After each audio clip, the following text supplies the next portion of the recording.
Motumba Axé, meu populacho abençoado. Aqui quem fala com vocês é o seu guerreirinho suburbano preferido. E hoje, como parte dos nossos especiais de fim de ano, estou aqui acompanhado do meu grande amigo anarquista e filho de Ansan, Acácio Augusto. E aí, Acácio, tudo bem? Filho de Ansan é ótimo. E aí, tudo bom, Orlando? Pô, prazerzaço estar aqui. Demorou demais pra eu estar aqui com você. Mas, pô, alegria total. Ainda bem que não tava gravando antes, senão a gente tava fudido. Pois é, coisas impronunciáveis foram ditas antes desse programa, né, cara? Porque, como é que é? Uma coisa boa dos anarquistas quando eles se encontram, ao contrário dos comunistas, né? Porque dois comunistas quando se encontram, eles brigam, né? Os anarquistas não, eles falam mal de todo mundo. Por aí. É porque, né, a gente não tem nada pra disputar, a gente não tá disputando nada, a gente só tá aproveitando, né, cara? Só faltou a cerveja aqui, né, meu querido? Pois é. Mas, inclusive, estamos aqui para isso, né? Para falar, né, de um dos temas que foi, talvez, um dos temas mais pedidos nesse programa, pois somos... As pessoas às vezes esquecem isso, né? Somos um programa que é todo trabalhado na doutrina grosso-marxista, né? Do que o que muita gente não sabe que é um trabalho sério do Bob Black, né, cara? Que é um anarquista. Enfim... Então vamos hoje falar... Odiado por muitos, né? Tem um monte de gente que odeia o Bob Black. O que é sempre um bom sinal, né? Aliás, sobre o que a gente estava até falando antes, o público não vai saber, mas enfim, também dizem que ele é uma pessoa insuportável. Ah, sim. Mas ele é chato pra caralho. A gente tava falando aqui, a gente tava falando aqui sobre personalidades intelectuais, né, que já tivemos o prazer de conhecer, né, ou desprazer, dependendo, que, a despeito da potência do seu trabalho, são pessoas de difícil trato. Por exemplo, eu falei da Isabella Stangers, que é uma pessoa que eu sempre cito nesse podcast, é uma das minhas autoras preferidas, contudo, ela não é exatamente uma das pessoas mais agradáveis para se conviver. Mas, enfim, o tema do episódio é anarquismos. No plural, né? No plural. Sim, vamos abordar, sim. Né? Que bicho é esse? Que bicho... Como vivem os anarquistas? Mas antes, recadinhos da paróquia.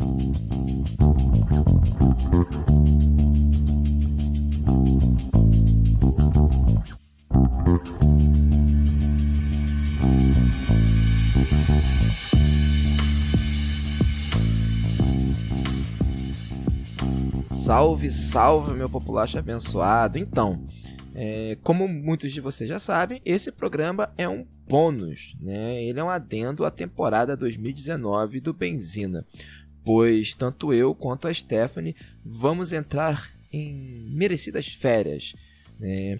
E o que não quer dizer que o Benzina vai parar necessariamente, só não vamos ter programas inéditos até ali, começo de fevereiro, quando voltamos de férias. Mas o nosso Mocó, né, e as nossas redes vão continuar ativas. Inclusive, para você que ainda não participa do Mocó, é bom lembrar que ele é o grupo feito para os apoiadores do nosso projeto. Então, se você acredita no Benzina, quer vê-lo melhorar, cogite nos apoiar. Vai lá em www.padrim.com.br/Benzina. E você não vai apenas apoiar, né, o nosso programa, não vai apenas participar do nosso grupo de apoiadores, como também vai receber alguns mimos, entre eles, por exemplo, o nosso Zine. Semana passada saiu a nova edição do Zine nesse novo formato, né, que é um formato de encontro entre artistas. De um lado, o escritor Cauã Vasconcelos e do outro, o desenhista Fel Coutinho, né. Temos um conto futurístico do Cauã, né, sobre uma distopia muito próxima da realidade que vivemos, belamente ilustrado pelo Fel Coutinho. Então, se você quer dar uma olhada nesse zine, cogite nos apoiar. Então, dando continuidade à nossa tradição, né, iniciada nesse 2019, que é utilizar os recadinhos da paróquia para produzir uma epígrafe do programa, eu vou ler aqui uma passagem do O Indivíduo e a Sociedade e o Estado, da Emma Goldman, que foi publicada ali nos anos 10, né, 1910, 1914, por aí. É uma passagem que diz algo, como eu posso dizer, bastante presente atual, né, algo que, inclusive, nos ajudaria a iluminar toda essa crise de representatividade pelo qual estamos passando. A passagem é a seguinte: a dúvida reina no espírito dos homens, pois nossa civilização treme em suas bases. As instituições atuais não mais inspiram confiança, e os mais inteligentes compreendem que a industrialização capitalista vai contra os próprios objetivos que diz perseguir. O mundo não sabe como sair disso.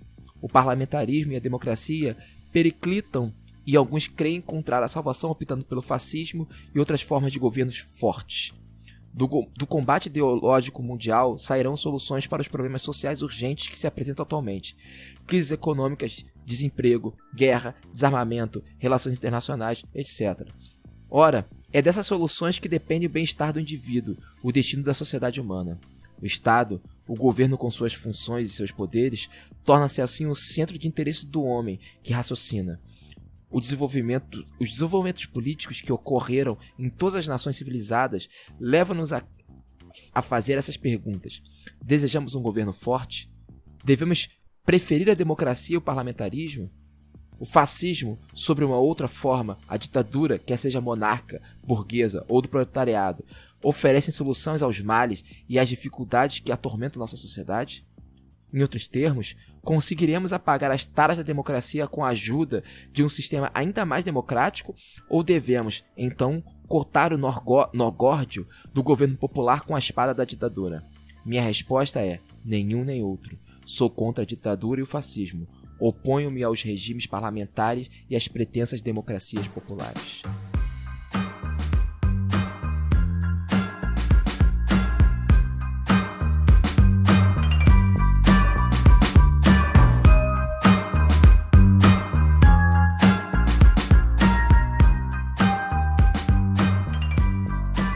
A primeira coisa que eu gosto sempre de falar é que assim, o anarquismo, né, os anarquismos, tem uma coisa muito diferente em relação ao que se chama, enfim, por falta de outra palavra, de doutrinas políticas.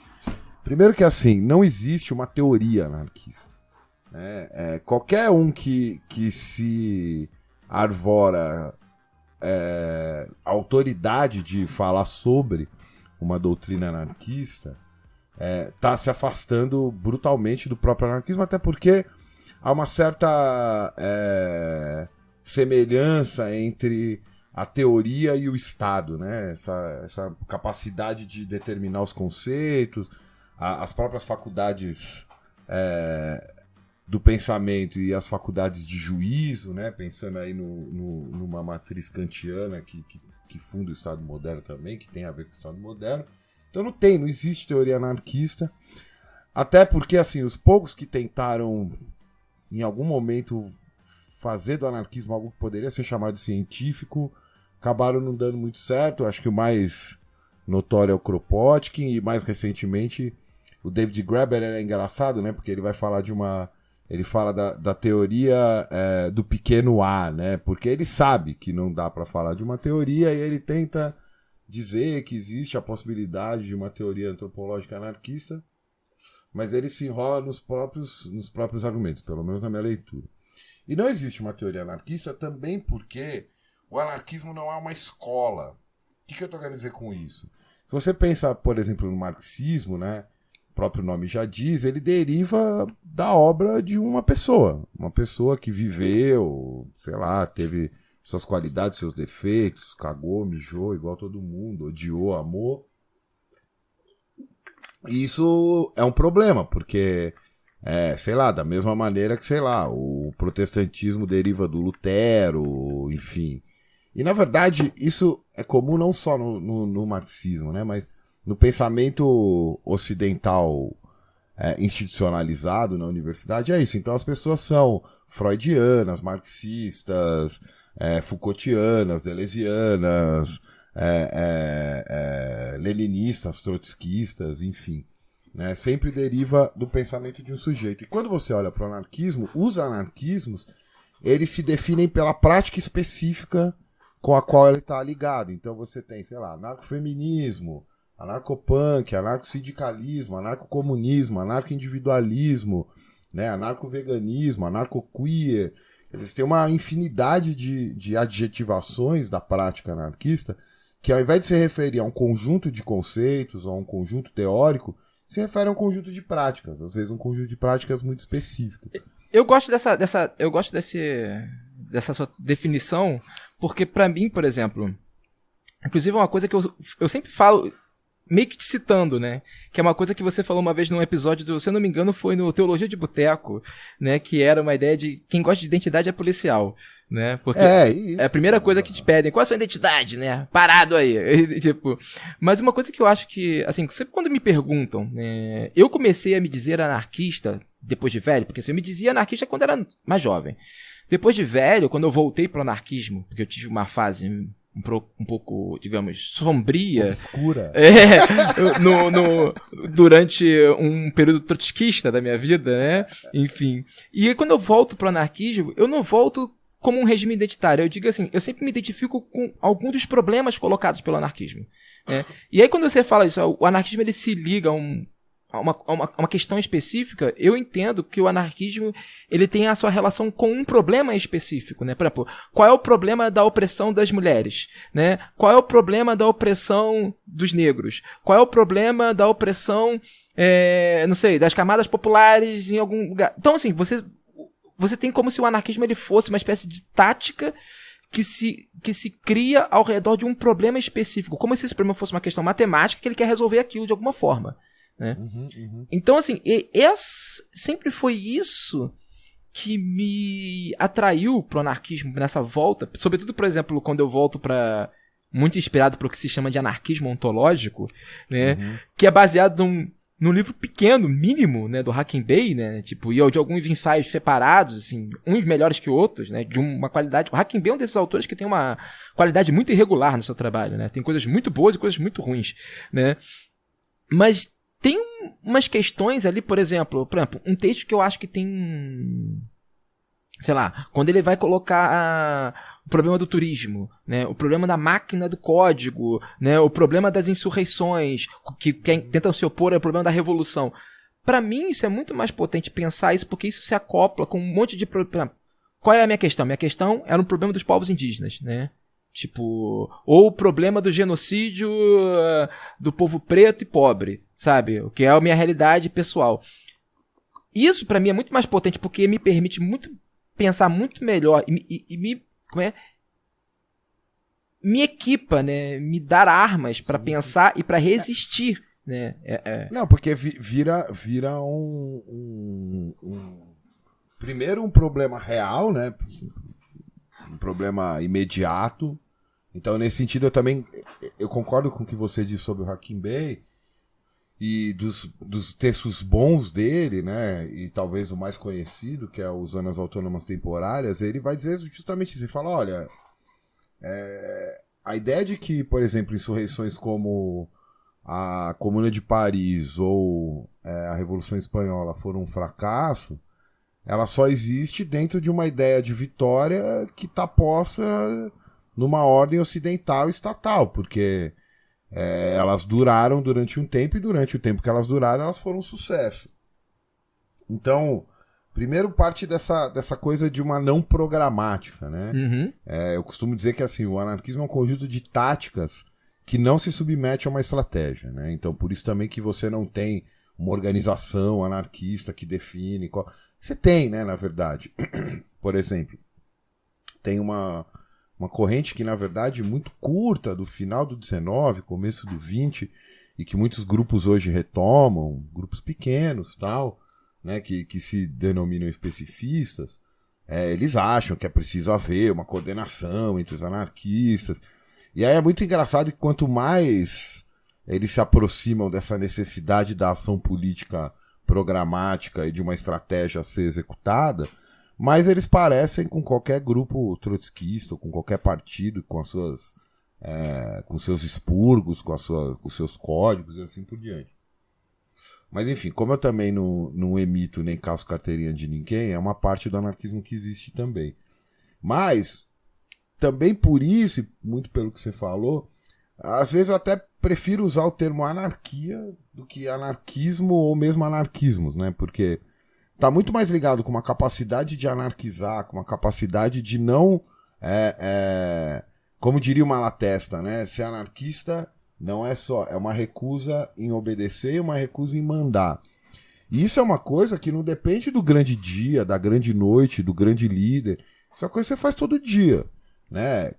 Às vezes você é mais bem sucedido, às vezes menos, porque a sociedade é toda hierarquizada, a sociedade é baseada, como diria o Proudhon, num princípio de autoridade, mas também pensando no Proudhon, né, nunca há autoridade de maneira a suprimir totalmente a liberdade, como também não existe liberdade absoluta, quer dizer, a vida é uma tensão ali entre duas séries, liberdade e autoridade, e o papel de quem se diz anarquista está em atuar sempre a favor da liberdade, em qualquer circunstância. Né? Então, para isso, você precisa de um conjunto de táticas muito diversos. Né?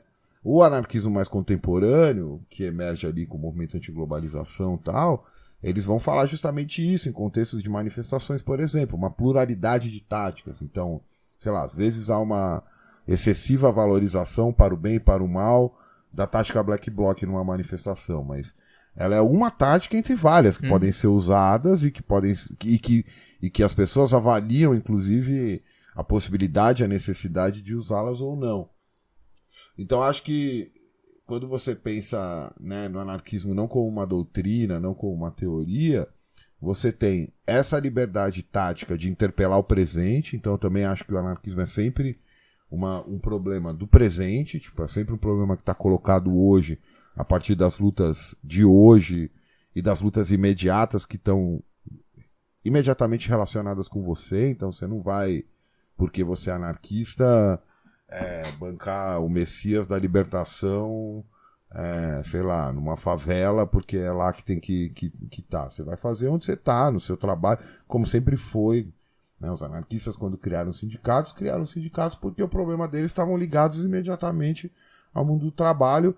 Quando isso mudou, eles reaparecem, por exemplo, em maio de 68, entre os jovens, na contracultura. Quer dizer, o anarquismo ele tem essa plasticidade, no bom sentido, justamente porque ele não é um conjunto unitário de práticas, e não é um conjunto unitário teórico, mas sim um conjunto de práticas e de táticas que também é histórico. Então, quer dizer, sei lá, se a gente for pensar o que foi o anarquismo na emergência dele ali, o anarquismo moderno, na metade do século XIX, ele estava ligado a um determinado conjunto de problemas e de ações. Né? Depois da Comuna de Paris, já com o racha da Internacional entre o Marx e o Bakunin, você vai ter até inclusive uma diversificação muito grande, quer dizer, uma parte vai estar depois de 1871, né? Uma parte vai investir mais nos sindicatos, onde vai derivar ali o anarcossindicalismo, e é quase o começo da Revolução Espanhola, porque o Fanelli em 1872 vai para a Espanha e começa a difundir lá os primeiros grupos anarquistas. Uma parte, como o Sebastian Ferra, Luiz Michel, vão investir mais no lance educacional, vão fundar escolas, vão trabalhar com crianças, com jovens e tal.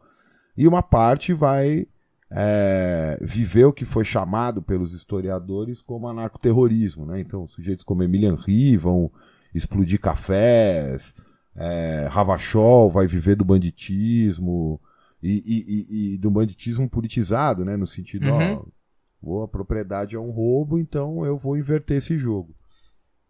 Então acho que eu sou bastante favorável ao entendimento do anarquismo nesse sentido amplo.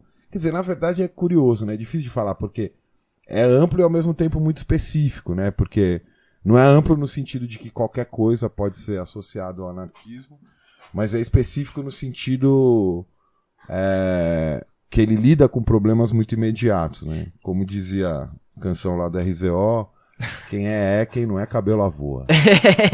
Esse que é um ponto importante, porque assim, uma coisa que eu tenho uma dificuldade, e assim, eu estou a um ponto de, na minha vida pessoal, parar de adotar o termo, se não fosse o Deleuze, eu não usaria mais o termo esquerda, né? Ai, adoro. Assim, porque, assim, uma das questões que eu acho que, uma coisa que o Deleuze fala, que é recolocar o problema com outros termos. Eu acho que uma das coisas fundamentais do anarquismo é que justamente ele consegue recolocar o problema da política contemporânea, no sentido da experiência moderna, né? Sei lá, pensando do século XVI para cá, né? Tipo, 17, enfim. Sobre outros termos. Muito mais em termos de experiência, porque a partir do momento em que você liberta, né, a libido, né, enfim, das pessoas da ocupação estatal, né, que esse que é, para mim, uma das grandes... Talvez seja o elemento unificador, né, das experiências anarquistas, que é, assim... Ainda que existam algumas pessoas que entendam que a ocupação estatal é uma questão, né, mas a libido já não está mais voltada para isso, né? A libido não está nisso, né? Se tiver, você já está perdendo a ideia do anarquismo do horizonte ali, né? Tipo, a partir do momento que você liberta a libido dessa ocupação estatal, abre espaço justamente para desenvolvimentos laterais, né? Abre espaço para outro tipo de experiência, né? Enfim, sei lá, você vai poder ter do zapatismo, né? Enfim, experimentos teatrais, saca? Tipo, você vai ter de rituais de neo-xamanismo não sei, a passeata, a tática Black Bloc, sabe? Tudo isso, porque tudo isso só é possível porque a libido das pessoas que estão ali envolvidas não tá condicionada para, olha, nós temos que produzir um tipo de movimento e que tem como intuito produzir um padrão majoritário, né, e conseguir construir um consenso para que a gente possa... Porque é isso que é a função da ocupação estatal, a produção de consenso. Pode até parecer um jogo de palavras, mas não é. É porque a diferença é que, diferente das outras proposições societárias não gosto muito dessa palavra, mas enfim, ideologias políticas, o anarquismo não é contra-hegemônico, o anarquismo é anti-hegemônico. Isso. Então, assim, né, não é se opõe a uma hegemonia para estabelecer uma outra que seria melhor, mais justa, mais bonita, enfim. Ele justamente quer... eu sei que você... E com razão, né? Odeio essa coisa de ficar falando que índio é anarquista, mas assim, tem muito a ver com aquela coisa do classes na sociedade contra o Estado. Tipo, né? Juntou demais, tá na hora de ter uma guerrinha pra dar uma espalhada, porque já começou a ter neguinho que quer mandar, então é melhor dissolver. Que eu acho que é uma sacada, por exemplo, e ele leu, porque ele cita às vezes, que o Hacking Bay também tem com a coisa das zonas autônomas temporárias, né? Quer dizer, tem hora que é melhor que uma experiência acabe do que, por exemplo, você ficar como, enfim, sei lá, uma referência que sempre me vem à mente é o Partido Social Democrata Alemão, que assim, o nazismo tomando conta da Alemanha e os caras querendo salvar a organização, querendo salvar o mimeógrafo, né? E aí, volto pro começo que você falou. Por que eu gostei dessa história, né, eu também, às vezes, tenho vontade. Eu juro pra você que eu não compro uma briga dessa por pura preguiça, mas assim... preguiça no sentido de ter que ficar se explicando e tal, mas... De fato, cara, o que virou a esquerda hoje se não uma identidade? Puro e simples. Entendeu? Quer dizer, incapaz de criação, incapaz... E, para bem da verdade, né, se você remete lá ao sentido histórico de esquerda e direita, né, ela se estabeleceu a partir da oposição entre girondinos à direita e jacobinos à esquerda. Só que os anarquistas eram sanculotes, entendeu? Era o povão, era o quarto estado, era... Sim! Entendeu? Ele não tinha a ver com essa disputa pelo centro do parlamento, né? Então, na verdade, dizer que anarquismo não tem nada a ver com esquerda e direita, o que hoje em dia, em tempo de rede social, pode virar uma afirmação completamente mal compreendida, é dizer que ele não está orbitando esse pêndulo do centro e que ele está interessado em outras coisas, né? É quase como diz a canção lá, meus sonhos são outros, né? Só para terminar, é assim, mas é claro que o anarquismo se inscreve historicamente na história do socialismo, né? O que aí sim torna ele algo próximo da esquerda. Mas o problema é o que significa isso hoje, né? Eu disse agora há pouco que o anarquismo tem a ver com o problema do presente. Então, o que significa isso hoje? Qual que é o problema hoje? Dentro do anarquismo, da história dos anarquismos, da anarquia, né? o anarquista sempre foi, antes de mais nada, um sujeito que colocava problemas. Então, se você não coloca problemas, por que você está se dizendo anarquista? Porque é bonitinho e tal? Porque a gente cai e aí eu vou terminar mesmo, juro. A gente cai numa coisa que é, por exemplo, tem muita gente que gosta de criticar os movimentos eu chamo de movimentos de lutas específicas, como o movimento antirracismo, o feminismo e tal. Criticam esses movimentos dizendo que eles são identitários. Bom, pera lá. Identidade é o homem branco judaico ocidental, né? No fundo, todo o resto se define pela negação disso. Então, você é não branco, você é não homem, você entendeu? Então, a identidade, no fundo, é a ordem, né? Tudo que é contra a ordem é que recusa essa identidade dominante. Há vertentes desse movimento que tem para usar um termo bem deleuziano, né? Esse minoritário tem pretensões de maioria? Infelizmente tem. Mas aí, quando ele transforma essa maioria, aí ele acabou, ele saiu dessa história. É o que, por exemplo, fez toda a teoria do reconhecimento, né? Alex Hornet, o que chamam de segunda fase da escola de Frankfurt e tal, ter capturado dentro de um pensamento estatal os chamados novos movimentos dos anos 60. Por quê? Eles eram movimentos de ruptura, inclusive comportamental, então feminismo, movimento gay e tal, e de repente se desloca isso como um movimento de pretensão à maioria, de pretensão ao Estado. Esvaziou a potência, né? A coisa que eu acho que eu mais concordo com Deleuze na vida é essa ideia da potência do menor, entendeu? O menor, ele é a potência. O maior, o Estado, a hegemonia, o partido, o líder, ele é sempre um impotente que quer roubar a nossa potência. Ele vive, né, o aparelho de Estado vive da captura da máquina de guerra. Para mim isso é muito claro. Claro que os anarquistas, sei lá, mais oitocentistas vão discordar da gente, mas... Eles já estão mortos. Eu vejo sentido do anarquismo nisso hoje, entendeu? Por exemplo, o próprio Bob Black, que você lembrou no começo, ele tem um texto maravilhoso que chama Anarquismo pós-esquerdismo, pós-leftismo. E ele se fudeu com esse texto, assim, porque um monte de gente caiu de pau. Mas você lê o texto é muito bom, cara. O texto é muito bom, porque livra que as nossas lutas fiquem a reboque de quem pretende hegemonia, entendeu? De quem acha que a vitória tá em, sei lá, ressuscitar o Stalin e botar ele aí de novo, entendeu? Se fuder. Ou ocupar uma cadeira, sei lá, fazer um presidente, fazer um vereador, fazer alguma coisa, né? Tipo, você falou essa coisa a função do anarquismo é sempre colocar um problema, inclusive isso se enquadra na definição de esquerda do Deleuze, né?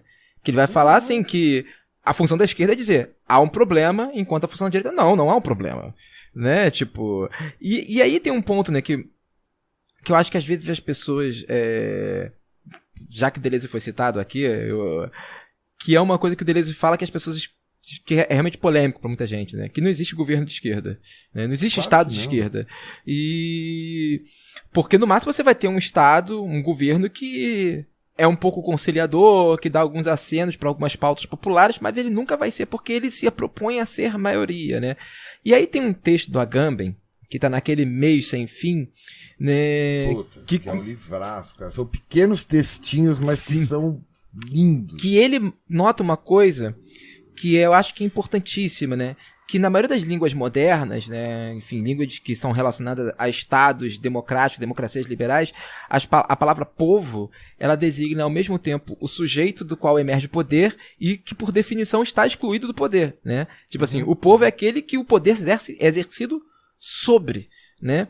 E aí a ocupação estatal é justamente esse momento, é a produção dessa disjunção, né? É um momento em que você produz uma figura, uma dobra, no qual você vai ter o povo ele vai se ausentar da decisão, né? Ele vai botar um representante ali dentro, né? Com muitas aspas. E aí lembra daquela frase do Robespierre, né? Já que você citou dessa Revolução Francesa, né? Que o Robespierre diz assim, o povo, os miseráveis me aplaudem. Esse é o político, né? A função da anarquia não é produzir políticos, não é produzir pessoas que são aplaudidas pelos miseráveis. Não, a função do político...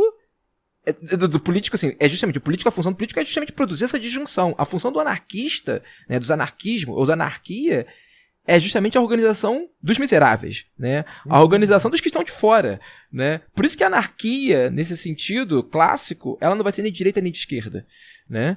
Elas são os miseráveis, como eles são sans-culottes. Sans-culottes, né? Cara, é a galera aqui da periferia, é a galera da favela, é a galera da macumba, é a galera são os indígenas. Nesse ponto eu falo, os indígenas são anarquistas. O meu problema começa quando começa a sobrecodificar muito rápido o que os indígenas fazem pra se enquadrar em algumas teorias anarquistas. Pra caber no... aí é sacanagem. Pois é. Mas esse que eu acho que é um ponto fundamental, acho que une todas essas anarquias, todas essas experiências anarquistas, né? Que é justamente isso, né? Ela não se propõe a ser um movimento de... Em nenhum momento ela vai propor uma disjunção definitiva, né? Tipo, onde os miseráveis, o populacho, como a gente fala aqui o tempo todo no Benzina, né? Ele vai ser apartado do centro. Muito pelo contrário. O centro vai estar sempre pairando entre ele, né? Na verdade, cara, assim... Do mesmo jeito que o aparelho de Estado se alimenta da captura da máquina de guerra, o centro também vive do parasitismo do que se chama de periferia, mas na verdade eu ampliaria até esse entendimento, assim. Eu gosto muito do termo do Lapujade, que são as subjetividades anômalas, né? Tipo, então tudo aquilo que é fora do padrão, enfim, que enfim, coloca um problema, porque também você tem, né, toda uma operação de domesticação desses grupos. Quem consegue fugir da domesticação acaba, de alguma maneira, para não ficar no campo ideológico, tendo uma atitude ou uma conduta que é anárquica. Eu acho que a grande questão para mim é essa. Então, por exemplo, um aluno indisciplinado, independente dele levantar uma bandeira ou não, ele fez mais para a resistência contra as tecnologias de disciplinamento do que um monte de movimento organizado, que muitas vezes funcionam, né? Esse jogo também de situação e oposição que caracteriza o funcionamento do Estado moderno, especialmente o Estado democrático, no final ele acaba funcionando como uma forma de legitimação disso, entendeu? Então,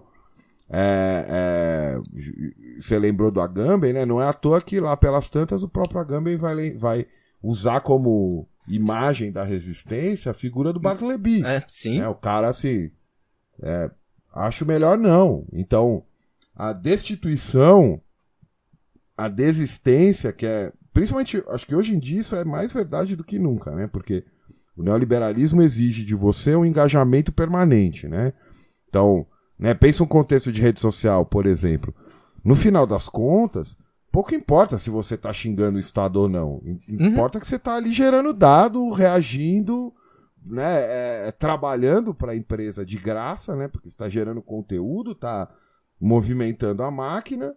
Então, se você quiser xingar o Estado, falar o que você quiser, fala aí. Inclusive porque tem uma função meio libidinal também, total. Né? Que, assim, o cara descarrega ali e ele não vai procurar formas para usar a imagem que você colocou aí para falar da representação, que vai romper com esse descolamento que a representação produz, né? Então, porque o grande perigo é justamente esse aterramento da disjunção que a representação faz.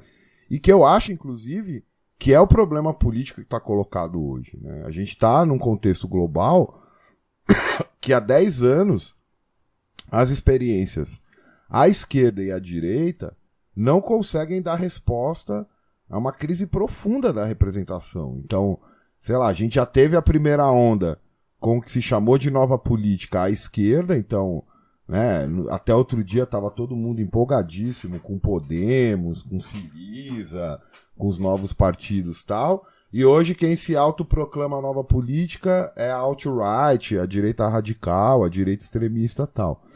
Mas no fundo, o que é interessante do ponto de vista anarquista é que nenhum deles estão conseguindo emplacar, entendeu? Então, né, o contexto da Grécia, por exemplo, né, estourou em 2008.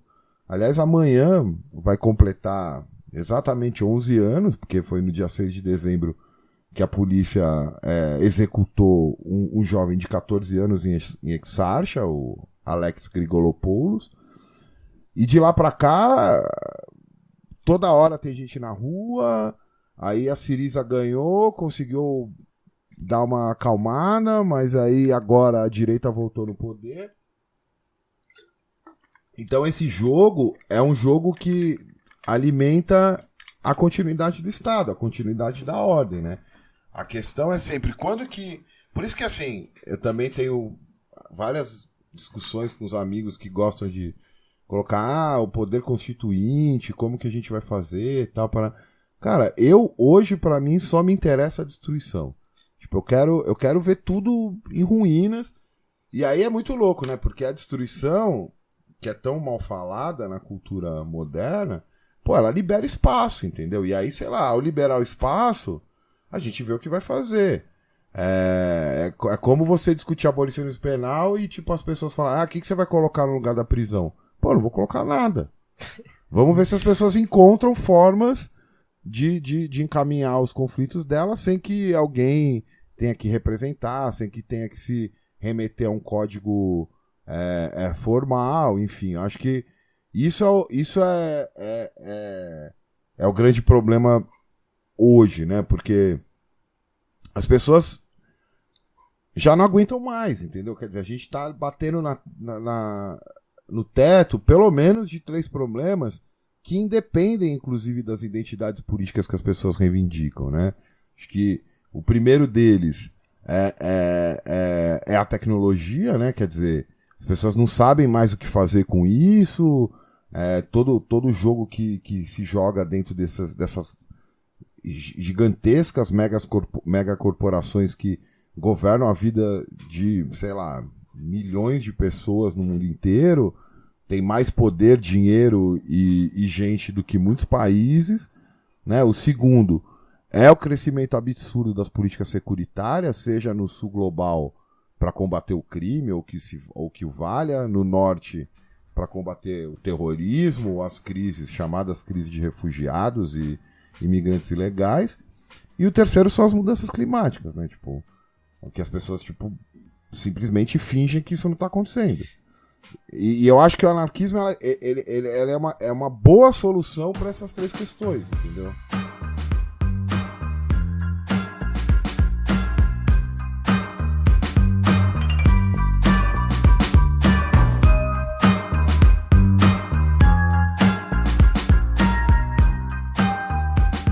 Eu realmente acredito que você falou de pra mim que é um ponto fundamental. Que nem as experiências à esquerda e à direita estão conseguindo dar conta de um problema de representação política, né? Eu acho que o modelo de representação política se esgotou e muito, porque a gente sabe que, sei lá, direita ou esquerda, no fim das contas, boa parte dessas experiências políticas modernas vão estar submissas a uma política financeira comandada por 100 pessoas. Saca? Tipo, são as mãozinhas, né? Tipo, do Brasil aos Estados Unidos, o que é importante é manter o valor do dólar, né? Sabe? Então, assim, claro, nenhum Estado vai fazer loucuras com relação a isso. E as massas, sejam elas conservadoras, eu desse ponto, ou, sei lá, ou revoltosas à esquerda, vão ser possíveis de ser representadas porque qualquer política estatal, por definição, vai incidir sobre e contra o próprio povo. Então, assim, se tem uma coisa que você tem, é que todo mundo, seja essa pessoa conservadora ou, sei lá, anarcopunk, tá todo mundo no mesmo bojo, revoltado com a forma estatal, com as políticas estatais, né? Ainda existem aqueles que acham que ocupar o Estado é uma forma de resolver isso, né? Assim, as eleições continuam se mantendo por conta disso, mas cada vez mais você tem uma parcela da população crescente que não enxerga qualquer forma de representação possível, né? 2013 no Brasil, que essa é talvez o evento mais mal lido da história do Brasil, né, cara? Tipo, é justamente isso, assim, que direita e esquerda marcharam juntos porque tava todo mundo não se via representado ali. Em 2013, ele acontece num contexto, assim, primeiro que, como todo mundo, quer dizer, todo mundo não, mas como a gente bem sabe, não foi um raio em céu azul, né? Quer dizer, hoje tenta se vender a ideia de que o Brasil estava ótimo, tal. Tem vários estudos que mostram que, por exemplo, 2012 foi o ano que mais teve greve no Brasil. Quer dizer, existia uma efervescência, nem que fosse no sentido de que, bom, beleza, a gente atingiu um outro patamar aqui de consumo, tal, parará, mas a gente quer mais. Eu não gosto muito dessa leitura, porque eu leio muito. Aí não é só 2013, né? Tava tendo. Pouco tempo antes teve o 15M na Espanha, teve o Occupy Street nos Estados Unidos, teve as revoltas na Praça Taksim. E é bem interessante porque essa segunda leva, que na minha leitura se abre com a Grécia em 2008, ela aprendeu uma coisa com que foi o seu, digamos assim, o seu momento inicial, que foram os movimentos anti-globalização, que não conseguiam se sustentar muito porque lidavam com pautas muito globais. Então era tipo contra o OMC, contra o FMI, né? Era difícil disso ter uma materialidade de luta com as pessoas.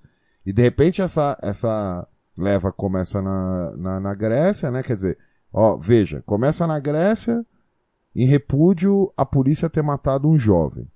Né? Na Praça Taksim era porque o governo queria transformar uma praça, um bosque, em shopping center.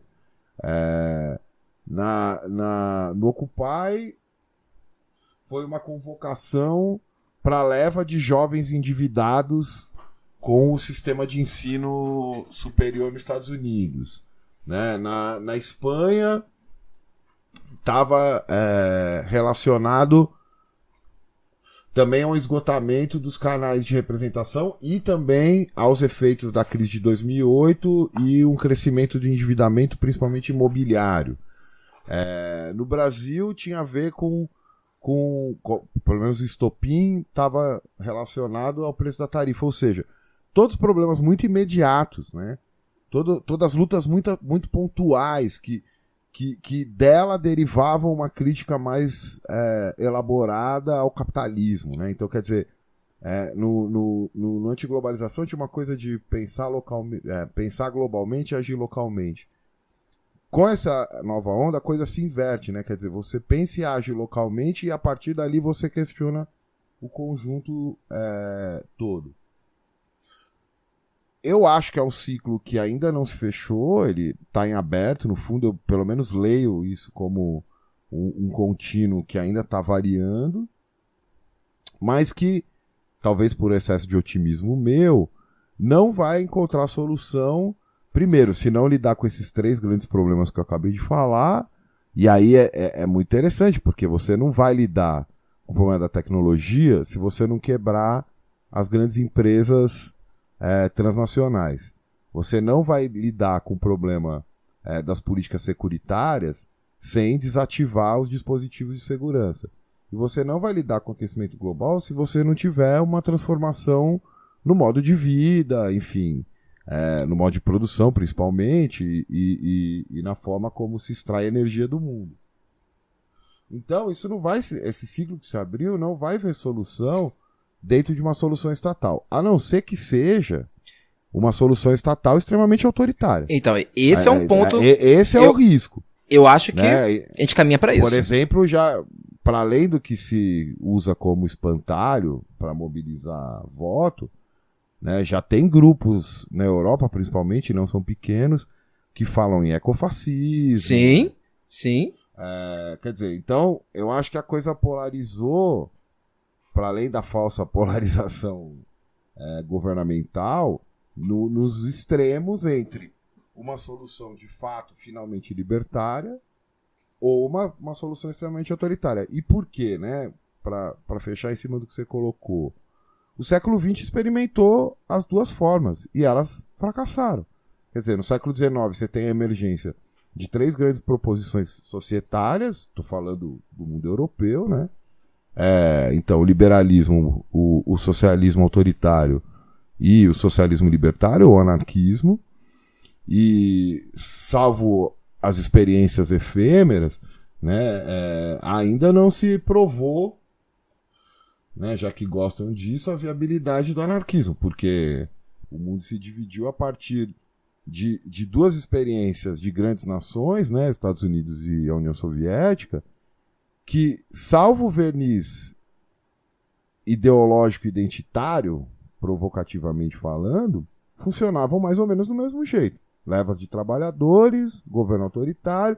Por isso que hoje em dia fica essa coisa assim, quem matou mais? O socialismo ou o capitalismo? Não, todos viviam da morte. Todos viviam do genocídio. Todos produziram campos de concentração. Todos produziram asilos de doentes mentais. Todos, que eu acho que para mim é a grande revolução copernicaniana do Foucault no Vigiar e Punir, né? Quer dizer, quando ele fala em sociedade disciplinar, ele está falando de um diagrama de poder que pode ser aplicado a qualquer sociedade, que podia ser usado para uma crítica tanto ao socialismo soviético quanto ao capitalismo, enfim, estadunidense e tal. Não à toa, é um tipo de elaboração, se eu não me engano, o Vigiar e Punir é de 75, que vem como resultante das revoltas libertárias do acontecimento de 68, né, que pipocou em vários lugares, não só na França, e já na abertura do que a gente vai conhecer como neoliberalismo, que começa ali no final dos anos 70, começo dos anos 80. Então, é claro que não estou aqui reivindicando nenhum tipo de neutralidade axiológica, mas, para além das minhas preferências políticas, me parece mesmo que o anarquismo, pelo menos dessa herança ocidental, é a única capaz de produzir uma resposta minimamente satisfatória. Até porque, isso eu acho mais engraçado, né? Essas experiências de gestão, elas já até ocorreram. As pessoas... como as coisas acontecem, é muita informação e tudo é muito rápido. Mas, por exemplo, esse papo aí de uma esquerda mais ou menos responsável e pragmática, isso foi o trabalhismo inglês, inspirado lá nas obras do Anthony Giddens. Sim. Isso foi o governo do François Mitterrand na França. Eu ia falar da França, eu ia falar exatamente da França. Eu tava vendo agora, é muito louco, em 82, já sob o governo Mitterrand, né, quando os socialistas finalmente ganham uma eleição na França, um sujeito chamado Benemanzon vai produzir um relatório chamado Face à Delinquência, : Prevenção, Repressão e Solidariedade, né? Ou seja, a ponta de lança das políticas de segurança que vão produzir o superencarceramento no neoliberalismo é da própria esquerda, são dos governos de esquerda. Na França e na Inglaterra, como bem mostrou, de maneira mais alongada, as pesquisas do Luc Vacan. Exato. Então... E na França, isso tem uma relação direta com a emergência do terrorismo intestino francês, né? Tipo, dos filhos de imigrante, né? Dessa população que era marginalizada, né? Tipo, que você teve, inclusive... E aí que eu acho que é um ponto que eu queria chegar... Porque eu não sou tão otimista quanto você, nesse caso, né? E uma coisa boa de ser pessimista é que você nunca sai desapontado, né? Independente do que aconteça. Porque tem um documentário, inclusive, que eu achei bem interessante, que foi feito por um francês, eu não vou lembrar do nome dele, que ele tem um filme que... Eu tive uma experiência horrorosa com esse filme, mas o filme é muito bonito. Que é um filme sobre crianças que lutam contra o câncer. Foi um filme que eu assisti. O nome do filme é A Vida é Imensa e Cheia de Perigos. Que lembra até uma frase do Guimarães Rosa, né? E eu fui assistir o filme por causa disso. E eu tava no meio de uma das crises de depressão. Falei, vou assistir esse filme que talvez seja bonito. E era um filme sobre crianças lutando contra o câncer. Um documentário. Você ajuda pra caralho. Não, era um documentário, cara. E assim, alguns dos personagens do documentário não chegam até o final dele. É muito triste, cara. E aí eu fui assistir, mas eu gostei muito da maneira como ele constrói, né, essa narrativa, sem apelar pra pieguice, que isso rapidamente poderia se transformar.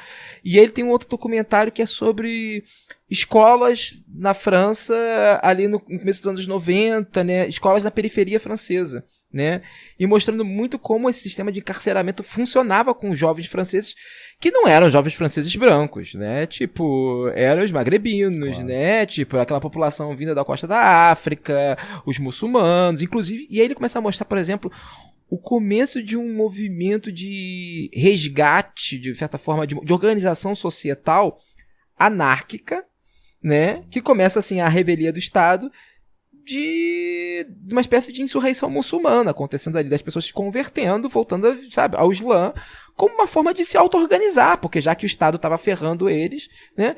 E isso, de certa maneira, me remete, por exemplo, à minha própria experiência aqui no subúrbio do Rio de Janeiro, né? De como as igrejas, né, muitas delas atuaram nesse vácuo do Estado e depois começaram a culpar o Estado, porque, enfim, a ideia delas não era justamente uma experiência anárquica, né? Mas, ao mesmo tempo, elas emergem de uma experiência anárquica, que é justamente a potência de você poder ali, de repente você organiza um pequeno grupo de pessoas, começa a pregar a Bíblia. Muitas igrejas são assim, ao contrário do que as pessoas na internet dizem, né? Mas muitas igrejas são um conglomerado de 6 pessoas, né? Que começa a pregar sem uma liderança fixa, começam a estudar a Bíblia, e aí dali eles começam a crescer, se desdobrar, e a coisa, às vezes, perde um pouco o prumo. Mas um ponto que eu acho, né, que tem uma questão que você pontuou muito bem, e eu vou voltar para esse ponto das religiões, né, de que todas essas revoltas que a gente acompanhou na última década, né, pode não parecer, mas tem 10 anos, você falou isso, né, tem 10 anos que está acontecendo isso, elas estão sempre se mobilizando contra uma coisa que a Isabella Stangert chama de alternativas infernais, me parece, né? No caso aqui, por exemplo, dos 20 centavos, né? A alternativa infernal é isso, o governo chega e fala assim, vocês querem... Outro dia uma amiga, a Alana Moraes, estava me contando sobre, que ela adora Stangert também, eu tenho essa falha aí, nunca li, mas eu gostei muito dessa ideia de alternativas infernais, é um pouco isso que se coloca pra gente. Né? É porque assim, tipo assim, vocês querem um transporte de qualidade? Então vai ter que ter um preço alto. Né? Tipo, você não, ou você quer ter emprego, então, mas tem que ter um emprego precarizado, porque se for um emprego bom, não vai ter emprego pra todo mundo. Ou essa coisa que o Bolsonaro aciona isso o tempo inteiro, né? Menos direitos e mais empregos, né? Isso são as alternativas infernais. A população vive à mercê disso. Isso é a própria gestão do capitalismo, né? O capitalismo gere a população, gere o mundo dessa forma, com alternativas infernais. Ele vai sempre precarizando cada vez mais a vida, né? Em função de seu próprio lucro, em função de sua própria reprodução, né? E aí o que acontece? Aí você vai vendo essas revoltas que vão se constituindo contra esse mecanismo de gestão. Né? O próprio Trump dos Estados Unidos surfa nessa onda. Né? Tipo, o Bolsonaro, então, nem se fala. O ponto... Não, só terminar, Cássio. Assim, o ponto é que, pra mim, diante dessas alternativas infernais, você tem duas... Como você falou, a gente tem duas possibilidades. Uma delas é essa organização, a emergência dessas experiências anarquistas, né? Queiram elas ou não, mas elas são experiências anarquistas, né? Tipo, sei lá, isso desde sempre, o mutirão de erguer uma favela, sabe? Tipo, essas formas de organização lateral. Ou de experiências de reconfiguração da própria forma Estado numa direção que conjure uma dimensão que outrora perdida pelo Estado, que é a dimensão religiosa, né? Uhum. Porque, por exemplo, sei lá, o que é a grande ruptura moderna, né, das experiências modernas, é justamente essa coisa do Estado laico, né? Ainda que a gente saiba que sempre foi uma falácia e tudo mais, mas uma questão fundamental que eu acho que se desenha é que eu acho que o mundo vive, né, diante de uma possibilidade muito forte de um reaparecimento, né, de uma reconfiguração da experiência estatal em termos divinos. Né? Você concedeu um termo divino à própria experiência estatal, do tipo... vídeo Estado Islâmico. Exatamente. Não, exatamente. O advento dos califados, né? Tipo... Mas você vê, em favor do nosso argumento, quem que está combatendo o Estado Islâmico? Sim. A experiência anarquista. Exato. Né? Então... PG e tal. Então, e eu acho que... Escudas. Então, e justamente isso. Eu acho que, assim, que você tem... As possibilidades que tem pro futuro é o anarquismo, porque tem aquela coisa... ou tal coisa ou barbárie, né? Ou anarquismo ou Estado teocrático, saca? Eu acho que no Brasil e nas Américas se desenha um movimento revolucionário, porque isso sim é um movimento revolucionário, né? Sim. Trocar uma coisa pela outra no Estado, teocrático, sabe? Uma teocracia difusa, mas ainda assim uma teocracia, né? Eu acho que é assim. Acho que eu concordo em parte. Assim. Tem uma coisa que eu acho que tem tudo a ver. O exemplo é o Estado Islâmico, ou se você quiser, as cenas horrorosas que a gente viu durante o processo agora lá na Bolívia, né? Uhum. Os caras, tipo, ajoelhado na Bíblia e tal. Mas, aí eu acho que tem uma coisa assim. Primeiro, pra continuar, acho que a gente tirou esse podcast aqui pra falar mal da esquerda, então vamos lá. Sempre.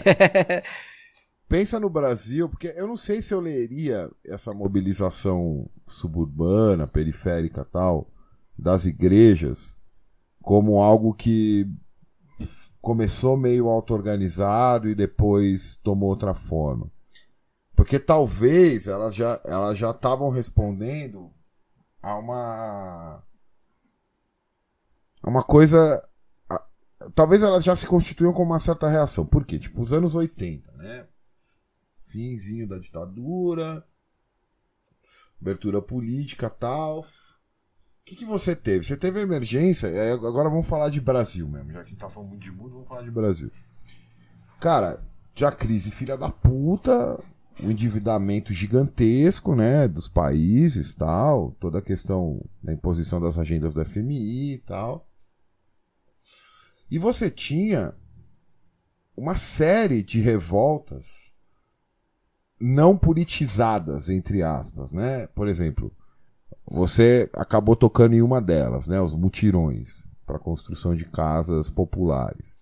Isso sim, totalmente autogerido, auto-organizado. Você tinha uma série de quebra-quebras, como eram chamados, onde tipo, as pessoas, diante da hiperinflação e da impossibilidade de subsistência, saqueavam em bando os mercados. É curioso como que a esquerda estatal, principalmente a que aceita as regras do jogo, né, disputa eleição e tal, ela sempre funcionou como um aparelho de captura desse tipo de experiência. Então, o que se fez ali na abertura política? As miríades de movimentos que estavam emergindo, movimento negro, movimento feminista, as iniciais debates sobre ecologia, né? Criou-se um partido que agregava tudo isso e que foi lá disputar a eleição. E que respeitou 2 décadas quase, uma década e meia, até chegar a vez deles. E hoje os caras tentam fazer a mesma coisa, quer dizer, pegar as experiências e... Por isso que também no começo eu falei, bom, o ponto de partida anarquista, ele é anti-hegemônico no sentido que interessa multiplicar essas experiências sem unificá-las, sabe? Uhum. Porque eu acho que o problema, uma forma de traduzir os 3 problemas que eu falei aqui, no indivíduo, é você entender que o capitalismo contemporâneo, o antropoceno, enfim, tem vários nomes que colocam isso, produz um sujeito que é endividado, securitizado, né, e doente... Deprimido. Psicologicamente, assim... Deprimido. Sob alvo de uma forte... de um forte sofrimento psíquico, é isso que eu queria achar. Sofrimento psíquico. E aí, cara, religião pra um bagulho desse é sopa no mel, né, mano? Pô, quer dizer, o cara consegue, né, suprir essa carência subjetiva que produz muitas vezes ansiedade, depressão, síndrome do pânico, essa série de doenças psíquicas. Oferece para ele uma rede, né? Então, quer dizer, resolve a questão psicológica. Oferece para ele uma rede. Então, tipo, sei lá, você corta cabelo, você é pedreiro, você...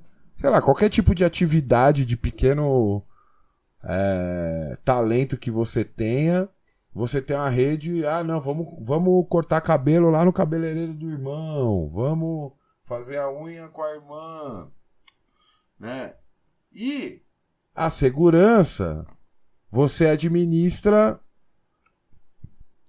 primeiro, manipulando esse sentimento, porque, né, existe sempre um descompasso entre sentimento de insegurança e situação de insegurança propriamente dita, mas se precisar também, você mete uma milícia ali e acabou, entendeu? Então, quer dizer, a parte que eu mais concordo que você falou é isso, assim, tipo, de fato você tem um cenário quase de refundação do Estado nessa combinação, assim, miliciana religiosa, assim.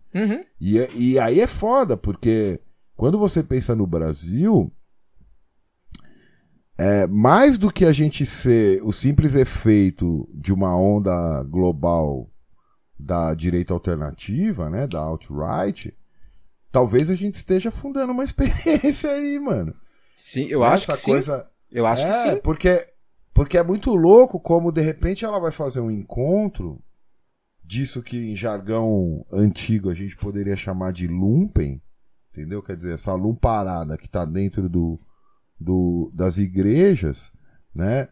E essa gestão privada da segurança. Porque ultimamente eu tenho gostado de usar a seguinte provocação, né? O grande intelectual, analista lá, professor bem instalado, fala: nossa, que horror! As pessoas da Zona Oeste do Rio estão submetidas às milícias, que são grupos privados de organização da violência para a segurança. Só que o sujeito não se toca que ele mora dentro de um condomínio onde ele tem uma milícia privada. Né? Quer dizer, quer dizer, melhor dizendo, uma empresa de segurança privada nada mais é do que uma milícia legalizada, inclusive com participação dos agentes do Estado. Né? Não existe uma empresa de segurança que não tem alguma relação com policial, com militar, com todas essas coisas. E aí, isso é foda pro cenário de escassez que se apresenta, né? E a escassez também é sempre só um adendo sobre isso. Por exemplo, que é bem interessante sobre a emergência das empresas de segurança privada, muitas delas emergem justamente da ação de agentes políticos muito ligados ao aparelho repressor da ditadura militar. Ou seja, sobretudo aqui no Rio de Janeiro, empresas de segurança tinham relações diretas com delegados, militares, que tiveram um papel muito ativo na repressão de movimentos de esquerda durante a ditadura militar. Vai lá. Mas no Brasil inteiro deve ser assim. Não, porque, por exemplo, eu me toquei disso, tem sei lá quando foi, uns 2 meses atrás, talvez um mês, eu fui fazer uma atividade com o pessoal aí no Rio, na frente logo que mataram a Ágata. Sobre segurança pública em frente ao Palácio da Guanabara.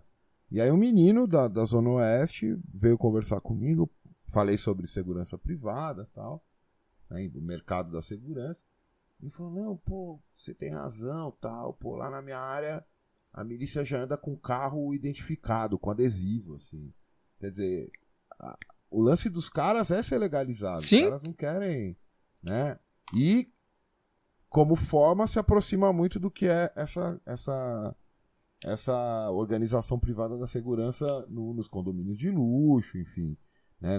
Cara, você não anda... Outro dia a gente fez um exercício aqui com um grupo de pesquisa lá com o Lazintec. A gente deu uma volta ali, a gente foi de uma parte de Higienópolis até a República. Cara, você não tinha uma casa que não tinha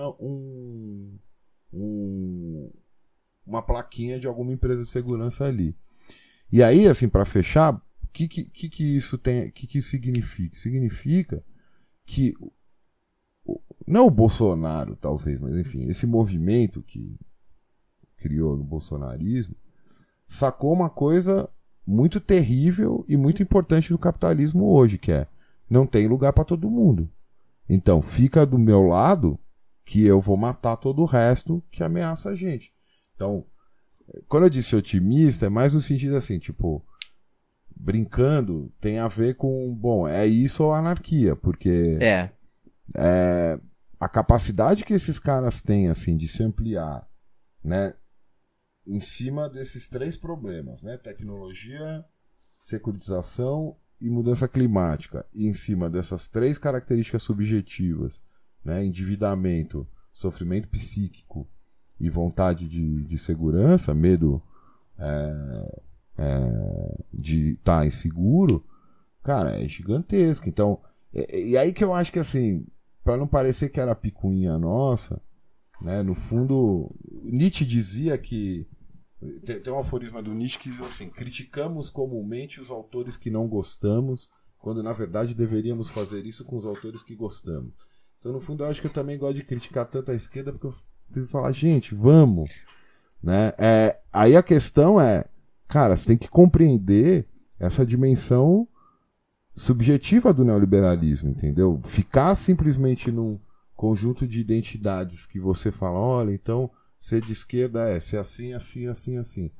Cara, o máximo que você vai conseguir é criar um grupinho de consumidores fiéis, entendeu? O máximo.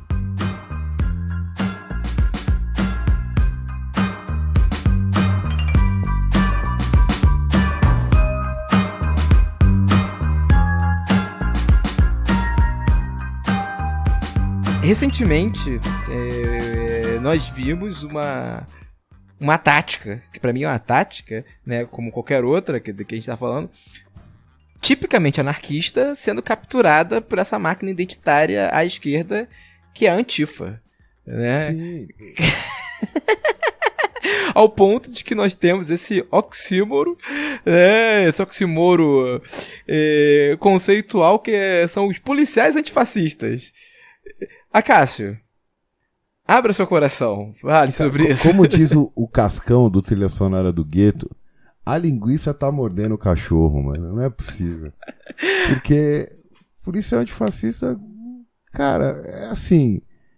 Outro dia eu tava conversando com um amigo. Mato, mas me sinto culpado. Assim, é isso. Não. Tava conversando com um amigo e ele me dizia assim: não, mas o Marighella, o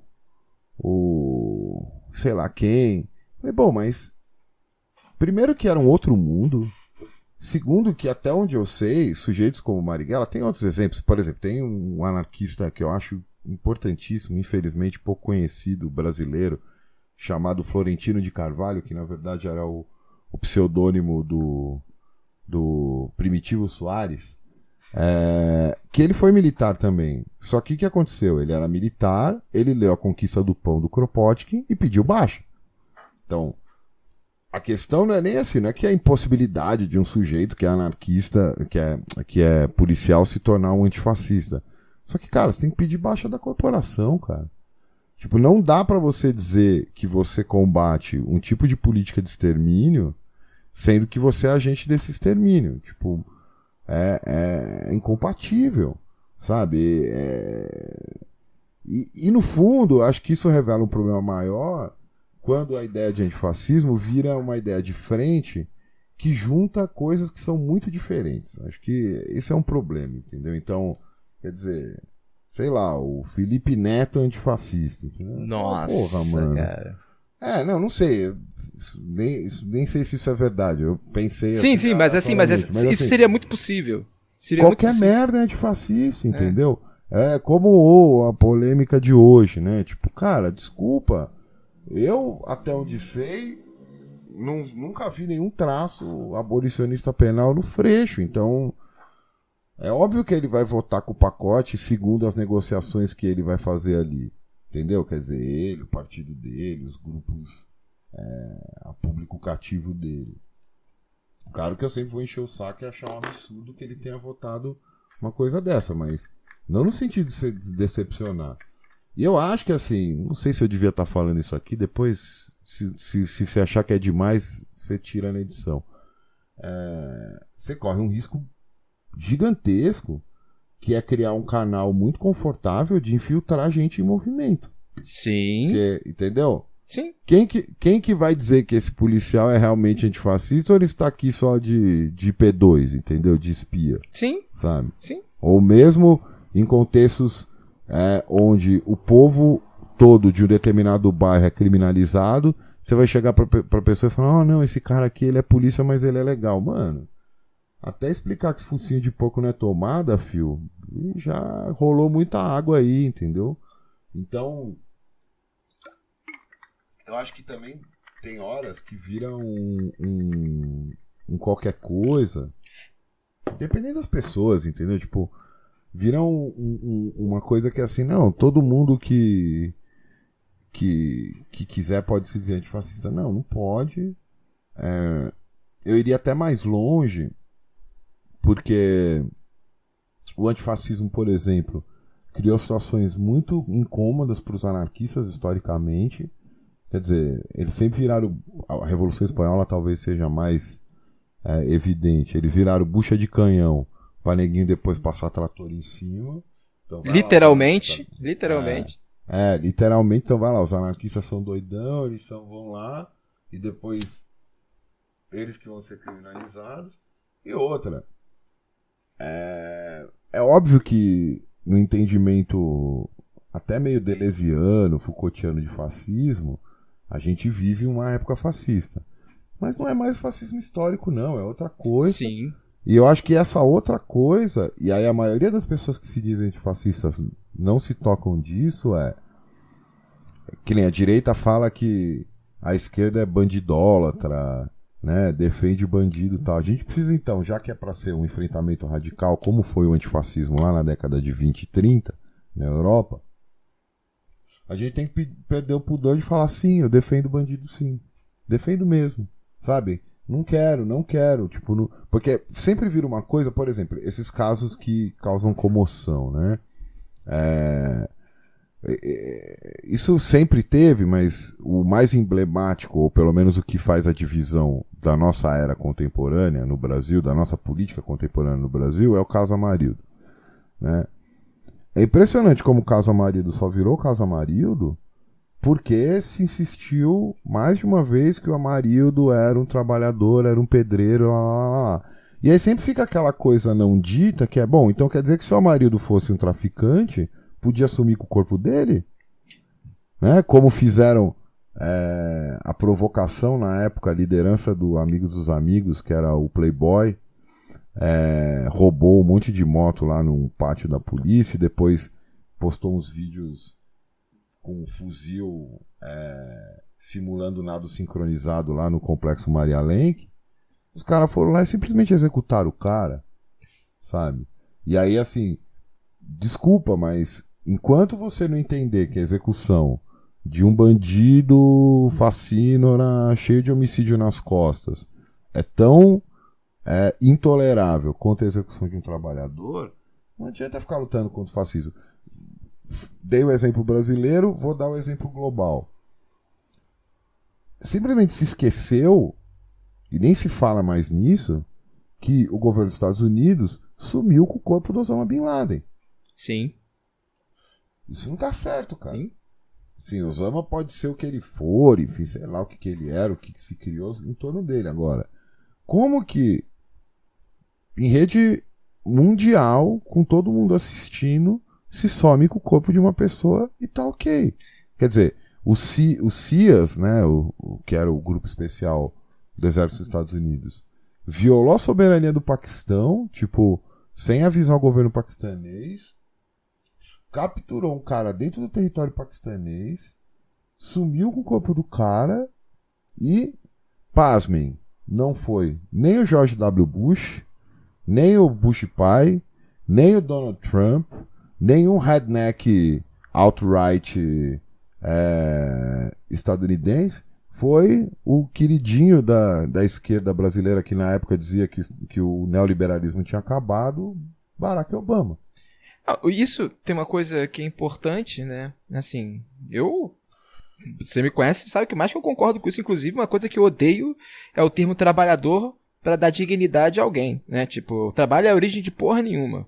Né? Tipo, porque trabalhar é ruim. Né? Exatamente. É uma maldição que foi imposta a gente na Bíblia, tá? É uma maldição. Deus literalmente jogou uma maldição e a pessoa, não, é de boa, é de boa. Não, não é de boa não, cara. Eu adoro fazer um parênteses pra você que é bem legal. A gente gravou uma vez um eu fiz com o Passetti, meu orientador, a gente fez um documentário sobre a Carmen Junqueira, que viveu 50 anos, ela acompanha até hoje, ela vai lá com 80 e poucos anos com os Camaiurá, né? Uhum. E ela contava isso, os caras viviam basicamente de pesca, né? Então que eles iam pescar, aí acho que foi quando os Vilas Boas apareceram lá, eles descolaram uns instrumentos, umas como chama, ferramentas que eles não tinham. E isso agilizou absurdamente o trampo dos caras. Sabe qual que foi o resultado? Descansaram mais. Né, eles davam mais festa. Exatamente. Então, assim, pegava peixe pra caralho, botava uns moquinhos de peixe assim, a perder de vista. E aí assim, era mais festa. Cara, ninguém acumulou porra nenhuma. Tem uma coisa que a gente falou que é, por exemplo, a coisa do aluno disciplinado. Eu ainda vou escrever um livro chamado Anarquistas graças a Exu, né? Porque se tem uma coisa que é fundamental, por exemplo, que pra mim é uma coisa, os Exus da Umbanda, especialmente os malandros, né? Eles são um exemplo vivo disso, né? Inclusive, um ponto fundamental de malandro é trabalhar pra quê? Se eu trabalhar, eu vou morrer. Saca? Tipo, esse ponto é, digamos, é um ato de insurreição contra o capitalismo, né? E os malandros, né, enfim, eles trazem consigo, inclusive, uma outra velocidade, que é a velocidade do devagar, que é o contrário da velocidade do capitalismo, né? Mas o ponto que eu acho que é interessante disso, né? Porque que eu acho que é fundamental criticar essa noção de trabalhador para um elemento de dignidade, né? Porque o trabalhador, né, é aquilo que o Estado espera do corpo do sujeito outro, Sim. Né? Tanto que a experiência da escravidão é justamente o momento em que o poder estatal, de certa forma, reduz um indivíduo, sua vida, a mera função de utensílio de trabalho, né? Tipo, o efeito da escravidão é esse. Então, recusar-se a tornar-se um trabalhador, recusar-se à figura do trabalhador, né, é justamente recusar a essa opressão estatal, mesmo que um nível meramente simbólico.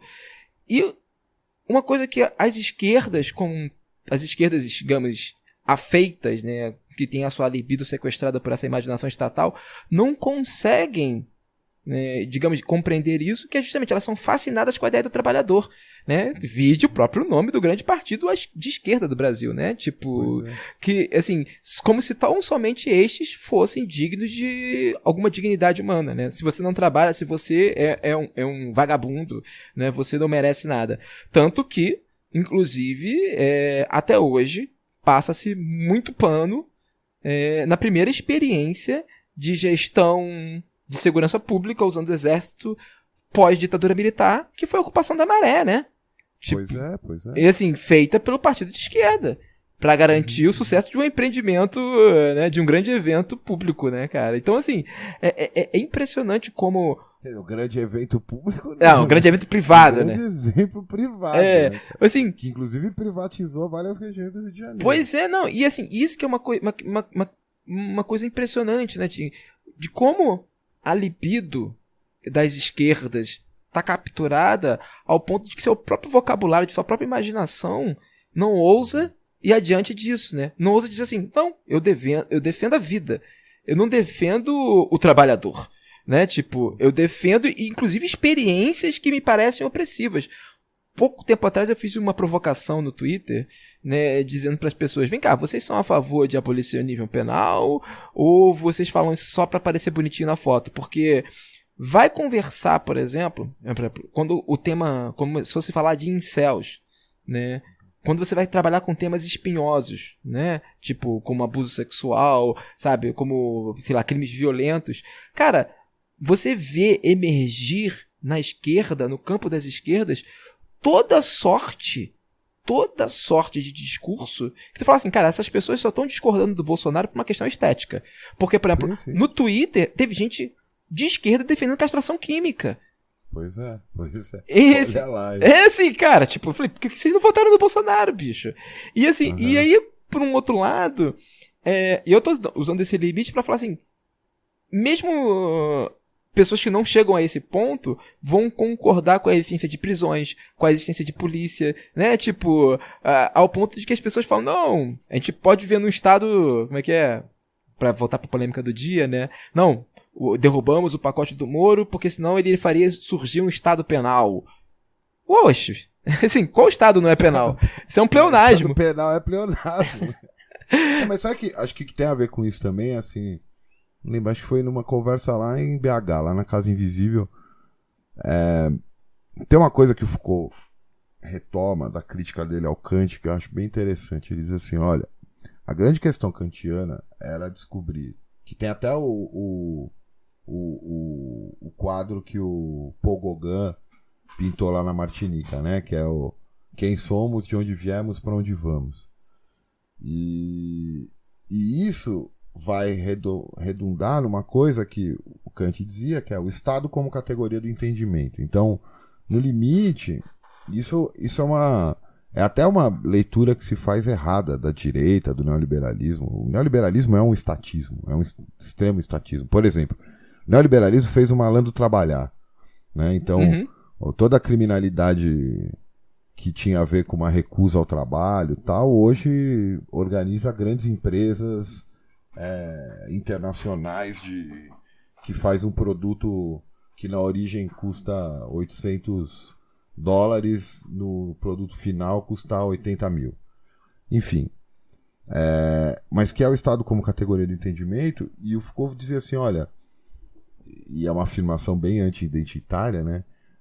Que diante da pergunta quem somos, a gente tem que recusar o que somos. Tipo, quer dizer, colocar em xeque, né, a ideia de que não existe uma ontologia do ser, né, e que isso é uma produção ética e estética.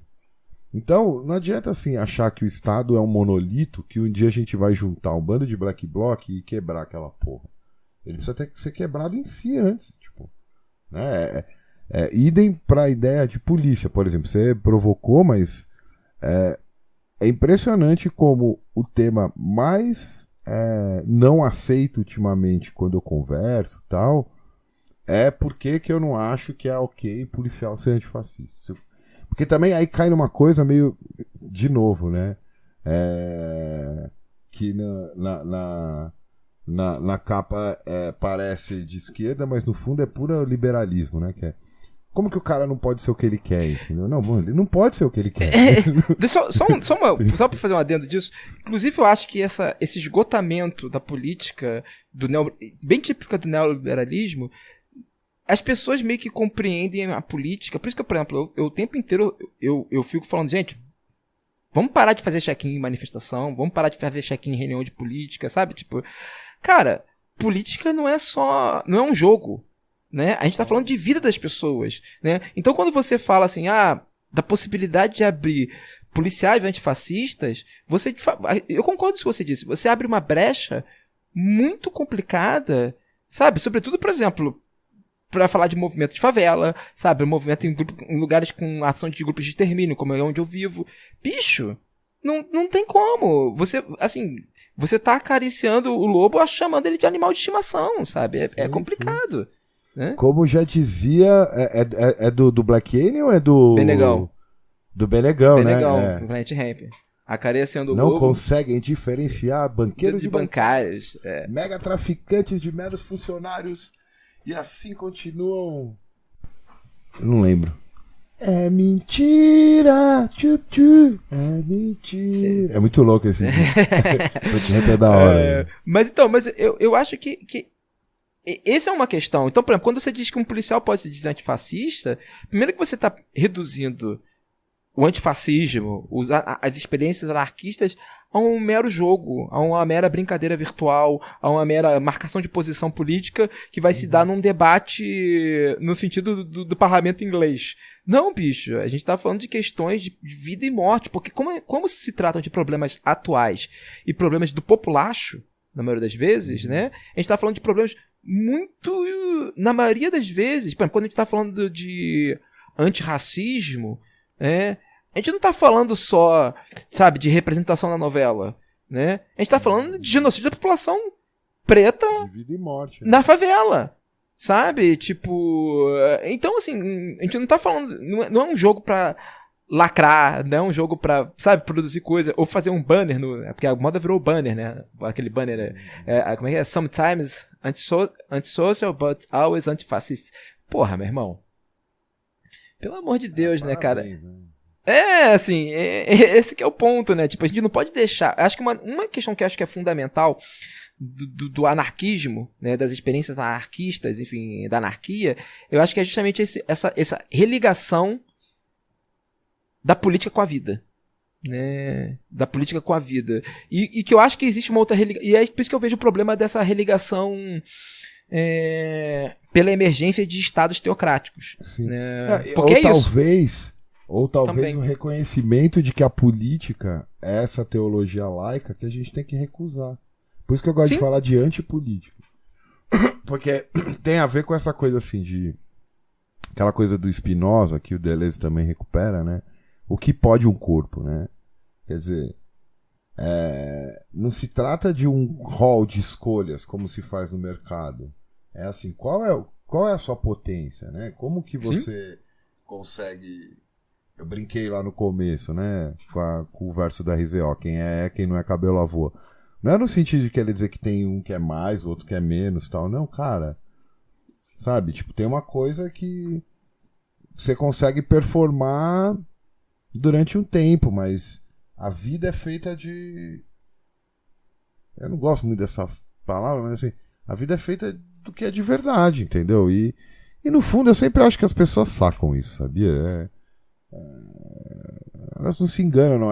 Talvez essa emergência que você falou de Estado teocrático tenha a ver com isso, assim, tipo, pra de novo criticar uma certa galera aí, tipo, tem gente que acha que nego votou no Bolsonaro porque é burro, entendeu? Não, cara, você já considerou a possibilidade de que ele votou no Bolsonaro porque ele realmente endossa uma política genocida e filha da puta? Que eu acho que é o mais provável. Assim, a questão é que o Bolsonaro ele consegue a eleição dele mostra como a política de fato está tentando se religar com aspectos da vida dos cidadãos, né? E aspectos fascistas, porque assim, esse que é um ponto que você fala de quebrar o Estado interno, né? E que eu chamo que eu gosto de sempre usar o termo microfascismo, né? Tipo, o Bolsonaro é justamente essa conexão da política com os microfascismos internos da população.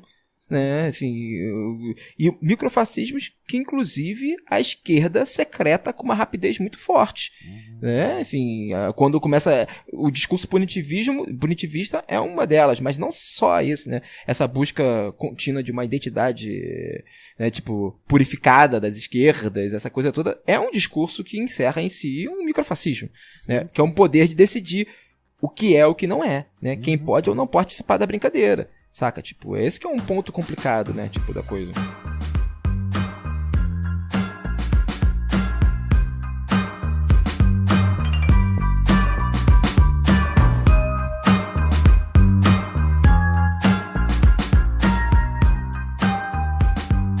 Então, Acácio, eu tenho uma tradiçãozinha aqui no Benzina, que é, olha só, pegando você de surpresa, que é cada um indica uma leitura para os nossos ouvintes, né, que ele possa, digamos, que aborde mais coisas sobre o que foi tocado durante o programa, né.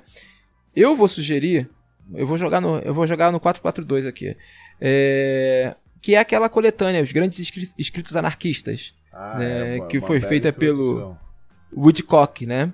Que ali tem texto de todo mundo, né, cara? Tem do Kropotkin, enfim, tem do Tolstói, tem do William Goldwyn, da Emma Goldman, enfim. Eu comecei por aí, sabia?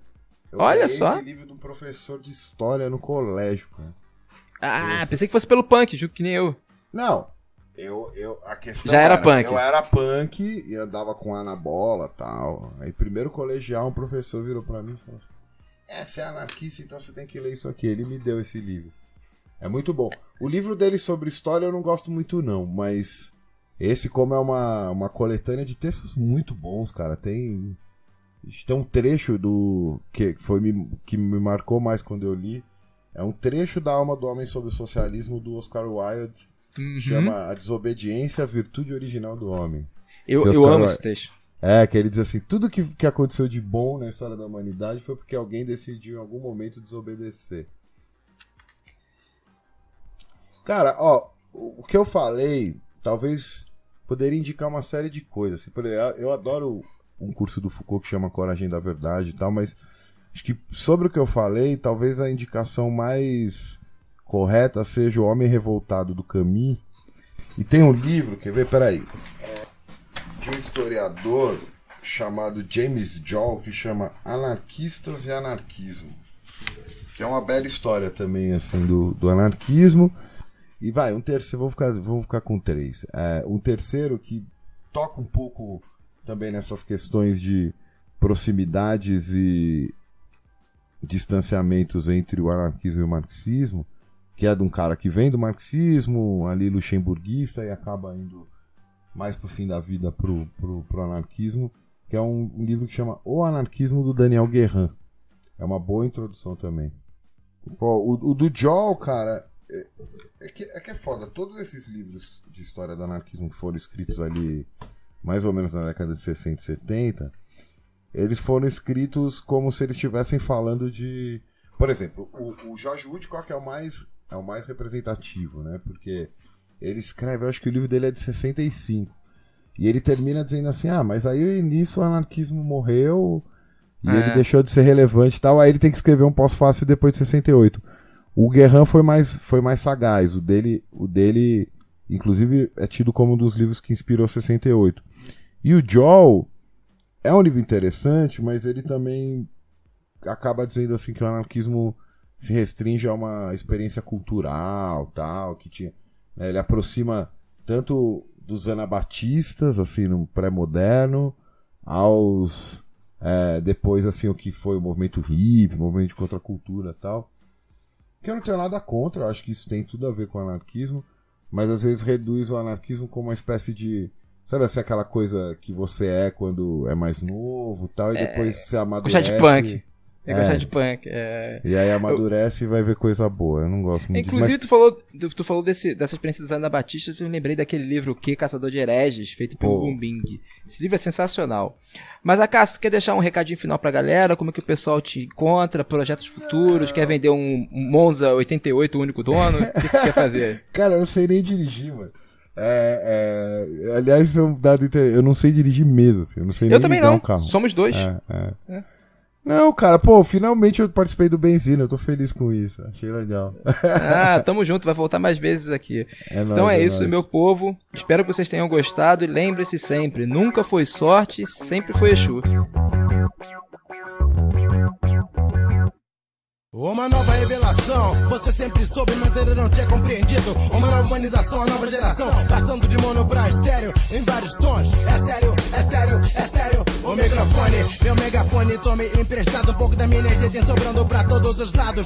Força importante, uma força mais pra aturar a pressão, que tenta esmagar somente contra a parede chapiscada da ilusão. E enxergando a realidade por detrás, depois da curva, a pesada visão torpe e obscura da humanidade em geral.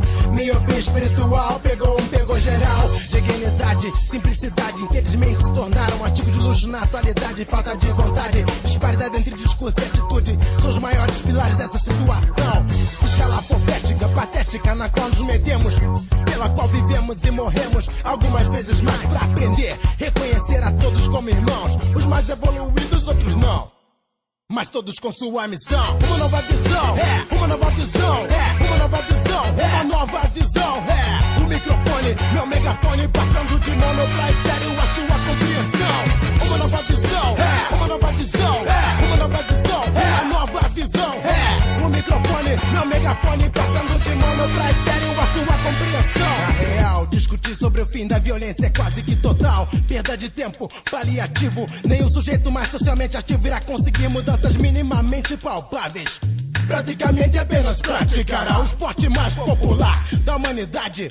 Jogar palavras ao Léo, jogar palavras ao vento, nada muda enquanto não mudarem os valores na raiz de todos. Eu disse todos, exploradores e explorados, violentadores e violentados. Tudo é meio a meio, tudo caminha lado a lado. Não sei se me entende, mas o que eu digo é que a maioria se trocasse lugar faria o mesmo. E quando tem uma oportunidade, o faz mesmo. Mesmo que escala menor, microcosmo, macrocosmo. Porém, a intenção de movimentação é sempre a mesma. Cadeia alimentar, lei da selva. O mais forte destroça, atropela, passa por cima do mais fraco.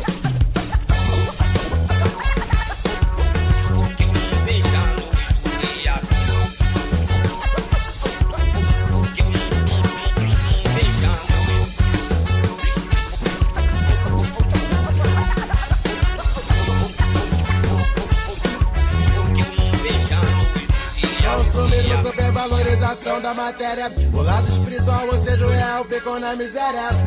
A mesma que domina e povoa o planeta Terra. Por sinal, competição a todo custo, vitória a qualquer custo, estilo de vida fatal que resultou nesse fiasco, nesse insulto que é hoje a humanidade, esse fracasso. Faça o que eu falo, não faça o que eu faço. Eu digo, isso pra mim é o primeiro passo pro que em bom português se chama hipocrisia.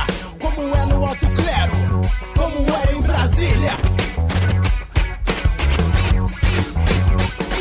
Bota o dedo na ferida antes de querer que a humanidade mude. Que tal mudar um pouco nosso próprio ponto de vista?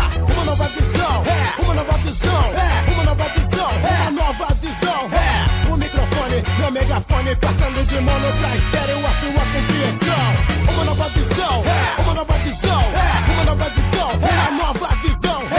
O microfone, meu megafone, passando de mono pra estéreo a sua compreensão. Paciência sem subserviência, a combinação mais poderosa desse mundo. Somos realmente uma coisa só. O efeito bumerangue tá aí, provando, levando e trazendo o que é de melhor e pior. Plantamos e colhemos em outros cantos e aqui mesmo. Votação no sério dissimulado, você sabe o que está acontecendo. No centro de tudo, no centro da questão tá a preguiça, a falta de disposição pra mudar. Várias preguiças tomadas e o mundo sente o efeito. Mentalidade falida, morta viva, não tem jeito. Eu tô dizendo, é preciso quebrar as regras daqui, seguir as regras de lá, com confiança, sangue frio, sem se apavorar. Cada um no seu tempo, cada qual no seu caminho. Estradas separadas seguindo pro mesmo objetivo, destino ou não, pelo menos no momento. Uns mais rápidos, outros lentos, porém no subconsciente todos atentos. Fumigamentos ao ouvir o chamado. Eu não invento nada, só transmito os recados, fragmentos. Sabe, meu irmão, seguimos na missão. A cabeça erguida e no peito a batida que for. Meu coração é exclusivo só do meu senhor. Estilo libertário, vivo nesse mundo, mas não sou presidiário da matéria. Procuro me desvincular, cada vez mais desapegar, usar somente o necessário pra passar. Pois quando menos se espera, lá vem mais uma despedida do planeta Terra. Uma nova visão, uma nova visão, uma nova visão, uma nova visão.